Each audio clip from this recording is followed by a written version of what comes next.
En esta ocasión vamos a ver los aprendizajes esperados del día 10 de marzo y del 11 de marzo, puesto que parten de la misma situación de aprendizaje de esta semana, que es la aplicación de las ecuaciones, tanto lineales como cuadráticas, incluso también las ecuaciones para hipérbola, para parábola, etcétera, de la biología o de la química, ¿verdad? El tema de ayer fue las aplicaciones de la matemática en la física.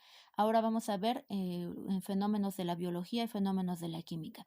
En este caso, en el tema de los fenómenos biológicos, encontramos una situación muy interesante, ¿verdad? En donde pues habla acerca de los fósiles que han sido encontrados en diversas partes del mundo. Entonces, el análisis que han hecho los científicos se han dado cuenta que existe una constante y esa constante es la que ellos han determinado como un tipo de ecuación lineal para poder obtener pues la longitud de los huesos, ¿verdad? Y que ellos puedan ir determinando a lo mejor la edad o algunas cuestiones biológicas propias de la formación del ser humano en esos tiempos, ¿verdad?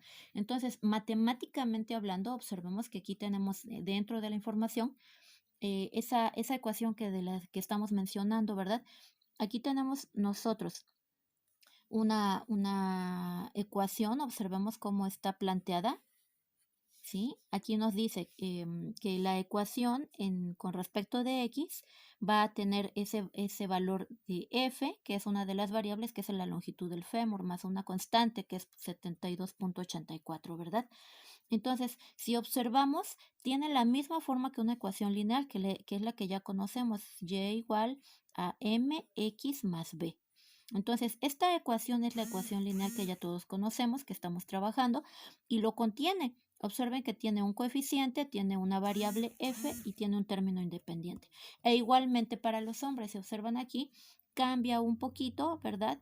Pero cambia en el coeficiente de la variable, pero también cambia en el término independiente, porque obviamente la contextura física de los hombres siempre tiende a ser un poquito más voluminosa, ¿verdad? Entonces, esta es la constante que nos están poniendo, ¿verdad? Ahora, observemos aquí en la explicación o en la sustitución. Observemos, por ejemplo, en la estatura para las mujeres, hacen la sustitución de esta misma ecuación, hacen la sustitución para 32 centímetros de fémur, ¿verdad? Entonces aquí se hacen las operaciones de multiplicación más la suma de la constante y les da este resultado, ¿verdad? En metros. Entonces esto es la estatura que tuvo en ese momento esa persona con esa medida del fémur en centímetros. E igualmente para los hombres, aquí tenemos igualmente la sustitución para una medida de 32 centímetros en el fémur y se aplica la fórmula, ¿verdad? Se hacen las operaciones de multiplicación y suma y posteriormente, bueno, pues se obtiene el resultado, ¿verdad? Haciendo una sumatoria final. Y esto, si observan, las variaciones entre las estaturas, pues sí son bastante marcadas, ¿verdad?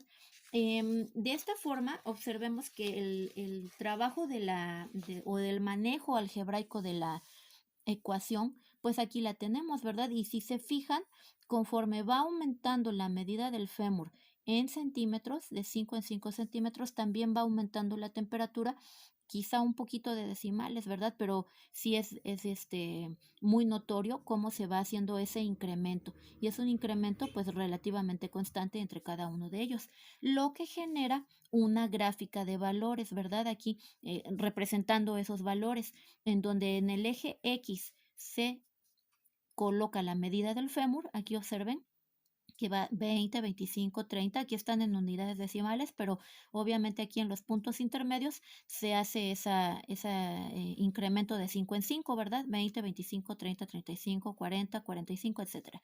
Y aquí se encuentra la estatura en el eje Y.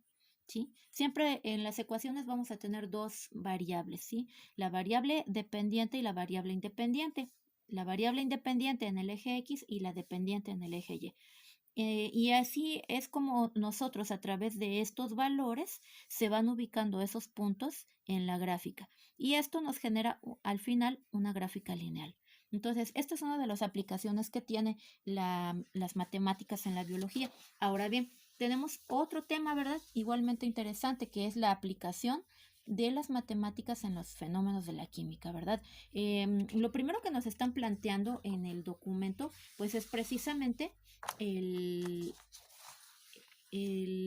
la situación de una olla presto, ¿verdad? En donde la olla presto, pues obviamente a través de la presión y del efecto que tiene el calor en los alimentos y a través del agua caliente o del agua hirviendo, puede generar esos procesos químicos de descomposición de los alimentos. No descomposición como que esté descompuesto o echado a perder, no, sino descomposición en la transformación. Más bien se refiere a esa parte que es un fenómeno químico al final, ¿verdad? Porque las moléculas van cambiando a través del efecto del calor. El calor es uno de los agentes que más cambian la naturaleza de las cosas, ¿verdad? De su composición química. Entonces, bueno, pues tenemos varios ejemplos. Por ejemplo, aquí nos plantean una pregunta. ¿Será posible saber si una solución es más concentrada solo por ver su color? Entonces, bueno, si esto es posible, pues lo podemos nosotros observar en varias situaciones. Por ejemplo, cuando nosotros hacemos un café, ¿sí? Con café soluble, si le ponemos poquito, el café pinta poquito, ¿verdad? Pero si le ponemos un poco más en nuestra cucharada que le queramos aumentar la cantidad de café, entonces se va a poner de otro color un poquito más intenso. O igualmente, cuando estamos haciendo a lo mejor algún pastel que lleve algún color o algún sabor, por ejemplo, los pasteles red velvet o los pasteles de chocolate y así sucesivamente, si tienen una menor cantidad de ese ingrediente que aporta el color, entonces se va a ver de un tono, pero si tienen una mayor cantidad o una mayor proporción, obviamente ese color se va a ir a intensificar. Y eso también tiene que ver con los efectos químicos y en el cambio de la materia. Las moléculas que están conformando la masa de cierto pastel o de cierta preparación, sí se ven afectadas, ¿verdad? Se tiñen. Entonces, esa es otra aplicación de la química, ¿verdad? Ahora, observemos que tenemos aquí en el material, tenemos algunas gráficas muy interesantes, las cuales nos parten de problemas cotidianos, ¿verdad? Por ejemplo, aquí miren, nos están mencionando acerca del comportamiento de los gases, ¿verdad? Y nos menciona que el comportamiento de los gases, estudiando la ley de Boyle-Mariotte, que establece que a temperatura constante la presión de un gas encerrado en un recipiente es inversamente proporcional al volumen del recipiente. Aquí tenemos un video, el cual, bueno, pues ustedes ya lo estarán viendo en su momento, pero ese enunciado, aquí tenemos nosotros la gráfica que lo represente, ¿verdad? Y es una hipérbola, esta es la forma de la hipérbola. La gráfica realmente completa de la hipérbola es más o menos así, ¿verdad? Este es el eje X, este es el eje y la hipérbola, bueno, pues tiene esta forma, ¿verdad? Son dos curvas, no están unidas, tienen un corte y bueno, aquí en lo que nosotros estamos apreciando de este lado, pues tenemos solamente la mitad de la curva, ¿verdad? Y es una proporcionalidad inversa, ¿verdad? Dependiendo de los valores en X que tengamos, son los valores de en y los puntos en la gráfica que se van a generar.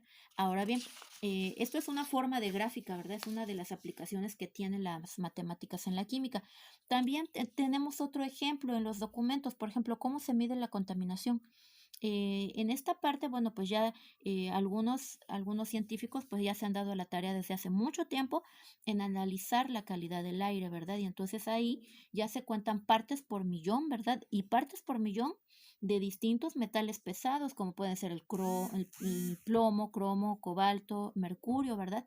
Y también incluso la concentración anual del oxígeno, ¿verdad? Entonces aquí observemos que tenemos una tabla, bueno, una gráfica en donde nosotros estamos observando que en el eje X nos están colocando los años y en el eje Y están colocando la concentración o las partes por millón de la concentración anual de oxígeno, ¿verdad? Entonces, esto es bien interesante porque si se fijan, esto son curvas que van variando, ¿verdad?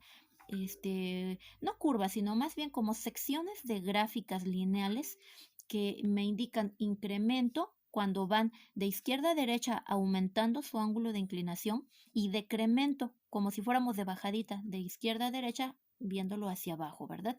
Entonces, estas gráficas sí nos representan pues la variación, ¿verdad? Que tienen esas medidas en cierto momento, en cierta ciudad y pues que nos demuestran claramente una aplicación matemática en este campo. De hecho, tenemos nosotros, por lógica, conocido que a mayor concentración de metales pesados, pues es una mayor contaminación y entonces esa contaminación también va a producir efectos graves en los organismos, ¿verdad? No solamente del ser humano, sino también en las plantas, en los animales. En sí la contaminación pues es un efecto eh, difícil de enfrentar para los seres humanos, pero también muy, muy complejo de tratar si es que no se atiende con prontitud. Entonces, bueno, aquí pues ya entran otras situaciones más de corte pues biológico y de ecológico, ¿verdad? Sobre todo, cuidar el ambiente, etcétera. Para nuestro tema, pues estamos observando qué es lo que tenemos nosotros, ¿verdad? La aplicación de las matemáticas. Aquí, bueno, esto debiera de generarnos algunas gráficas con constantes, con variables, con coeficientes y ecuaciones, ¿verdad? Como lo podemos ver aquí. Si ustedes observan aquí, miren, hay un problema en donde se plantea que se debe de hacer la purificación de una habitación, ¿verdad? En la cual se calculan los metros cúbicos que contiene y le genera entonces a la persona que va a hacer esa purificación, ¿verdad? De ese ambiente, eh, le genera una ecuación. Observemos que aquí tenemos 3/5 de B. Entonces, esto se parece a nuestra ecuación lineal y igual a mx sin el término independiente. Aquí lo tenemos, ¿verdad? Entonces, bueno, pues aquí pues ya hace cierta sustitución y se obtienen los valores que nosotros necesitamos. Igualmente, los invito a ver el material de la clase para que ustedes puedan tener una mayor información. Los videos en YouTube, ustedes ya los pueden ver a través de los vínculos que tenemos nosotros en los documentos y aprender un poquito más del tema.